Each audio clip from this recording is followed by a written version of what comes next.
Have you ever wondered why good people often get a raw deal?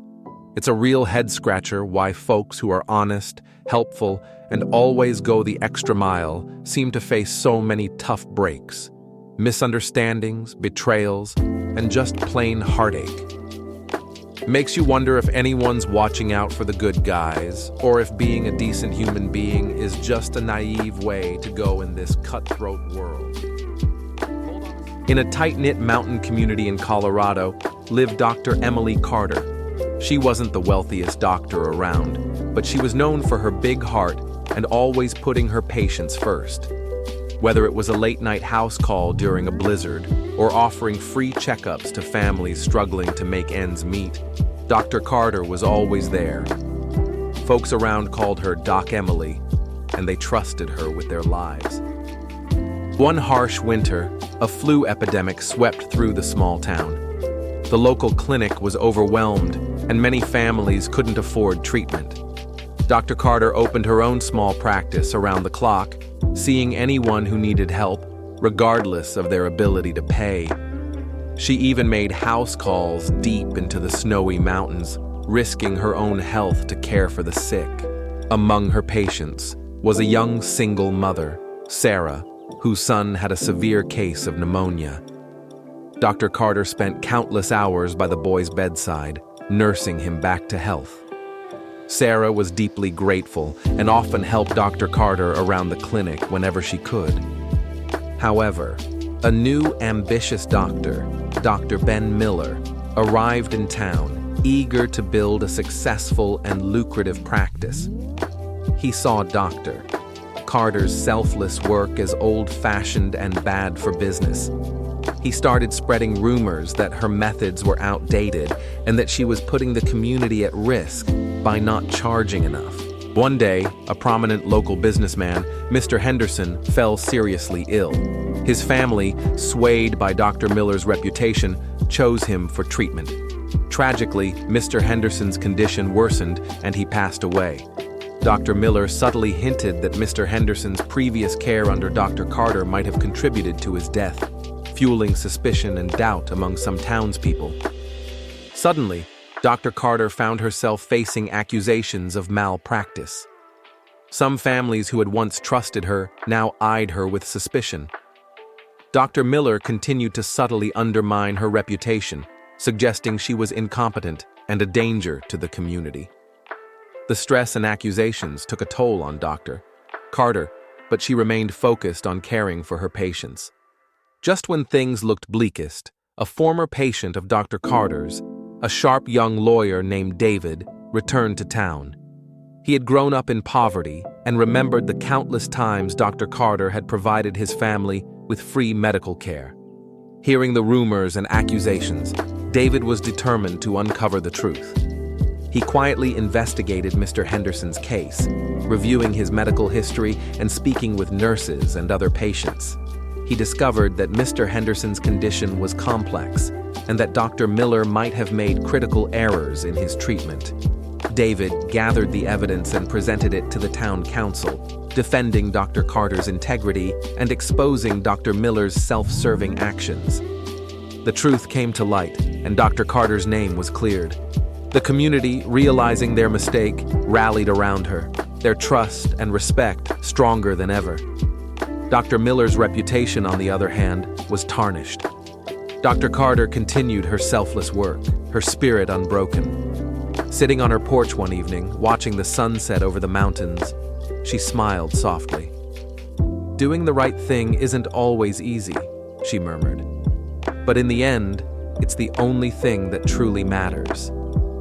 Story 2. Tony, the Baker with a Heart. Moretti. In a bustling neighborhood in Brooklyn, New York, lived Tony Moretti, the owner of a small, beloved bakery. Tony wasn't rolling in dough, but he was known for his delicious bread and his even bigger heart. Every evening, as the day ended, Tony would pack up the leftover bread and pastries and quietly distribute them to the homeless folks in the neighborhood. He never made a big deal out of it. It was just his way of giving back.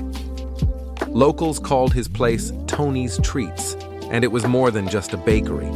It was a place where everyone felt a little bit of warmth. One particularly cold winter, a local shelter faced severe shortages.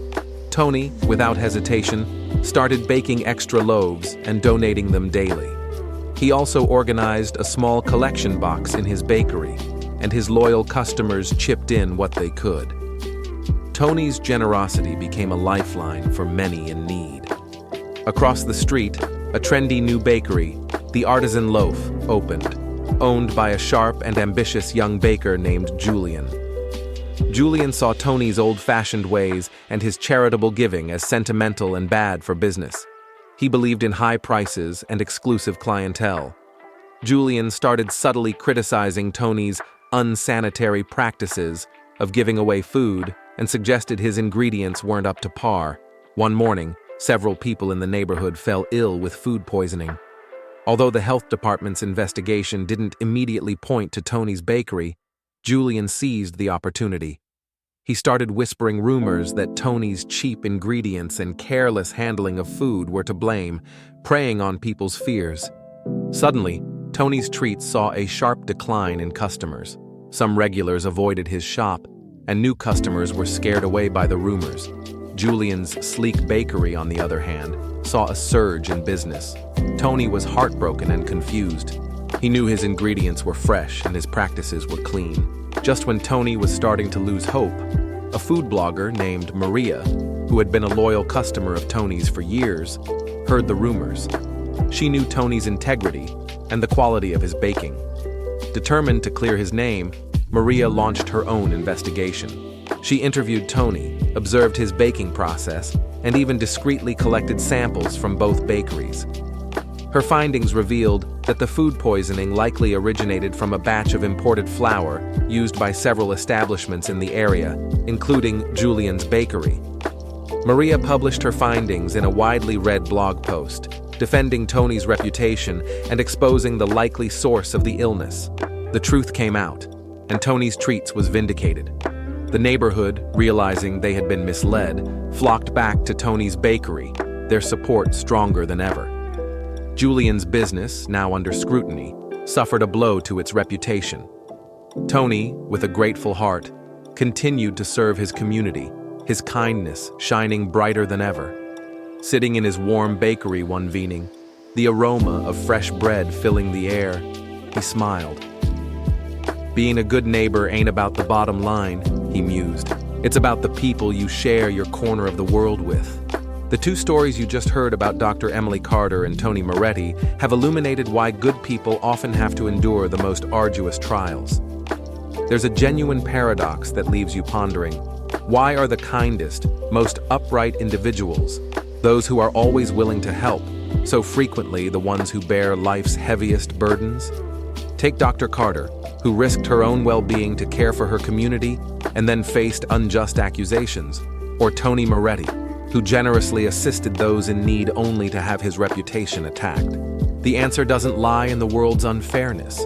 Rather, it resides in the nature of light, invariably being envied by darkness. Good people are akin to a beacon in the night. The more brightly they shine, the more susceptible they become as targets for those dwelling in shadows. They act rightly, thus readily clashing with wrongdoing. They live with kindness, making them vulnerable to exploitation, resentment, or even harm from the hypocritical. However, these hardships are not a punishment for the virtuous. They serve as a test from above. It's a means to ascertain whether their spirit will falter in the face of injustice, whether their hearts will turn bitter upon betrayal, or whether they will steadfastly uphold their integrity until the very end. Should they prevail, they transcend mere goodness. They become truly admirable figures, much like Dr. Carter and Tony. Neither succumbed to false allegations, neither succumbed to anger when harmed, and neither altered their inherent goodness despite facing adversity. They persevered, they demonstrated resilience, and they navigated the darkness guided by the light of their own rectitude.